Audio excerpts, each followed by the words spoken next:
the great things about New Orleans and South Louisiana is that we can grow just about anything. Today, I'm at the farmer's market. This is a new farmer's market. It's been going on since January at the Ochsner Rehab facility on Jefferson Highway. So we're gonna meet some vendors. We're gonna meet a sausage maker. Oh, it's all about eating fresh, eating good, and eating healthy. So come on with me and let's go have a good time.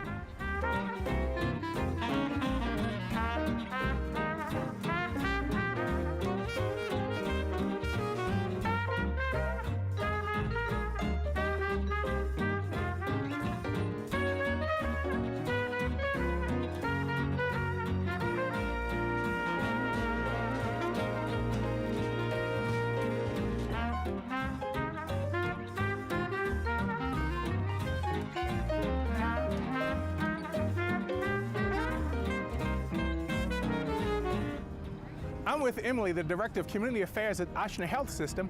How did it come to be that you partnered up with the farmers market?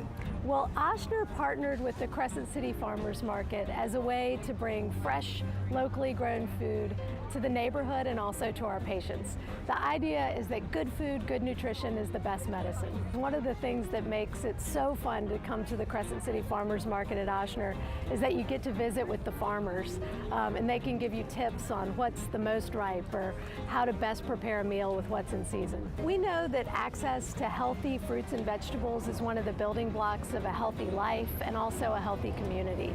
So by hosting farmers markets right here at Ochsner's campus, it makes it easier for our patients, for our employees, for our neighbors to have access to fresh, locally made, locally grown foods. So let me ask you this, Mike. What makes a great sausage? I believe it's the actual meat that you use. I use a very lean pork, it's called a Boston butt, which is actually the shoulder part. It's almost an 80-20. You still have to have a little fat, give that good little flavor, and I use all natural ingredients. Of course, the Italian has the fenugreek or the fennel seeds, and I also make a green onion sausage. Everything I make, I try to purchase locally from our vendors here at the market, so you're getting high quality. There's no GMOs or no gluten, no MSG, none of that bad stuff. So basically, you're keeping the family recipes alive. Now, Exactly. You learned it from Dad. Yes. Did your dad learn it from his father? No, actually, my dad learned how to make it from a Sicilian priest. Father Sam Polizzi from Sicily was a good friend of my dad. They were fishing buddies, and they used to go out fishing every weekend, and finally, Father Sam taught them into making it. Daddy perfected his own recipe, and it's like they say, the rest is history.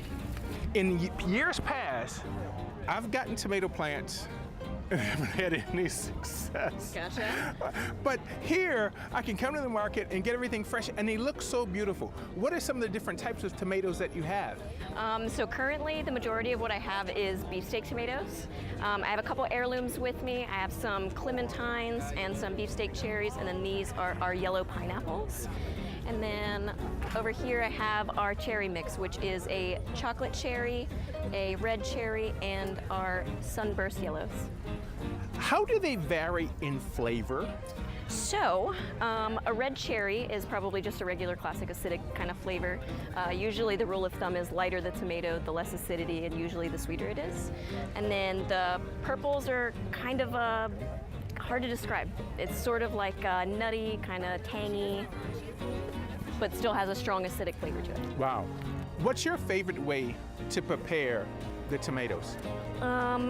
Well, usually after working at the farm or doing the market, I usually don't get home until like 8 or 9, so my quick thing to do is just a regular classic tomato sandwich. William, everything looks so great. Thank you.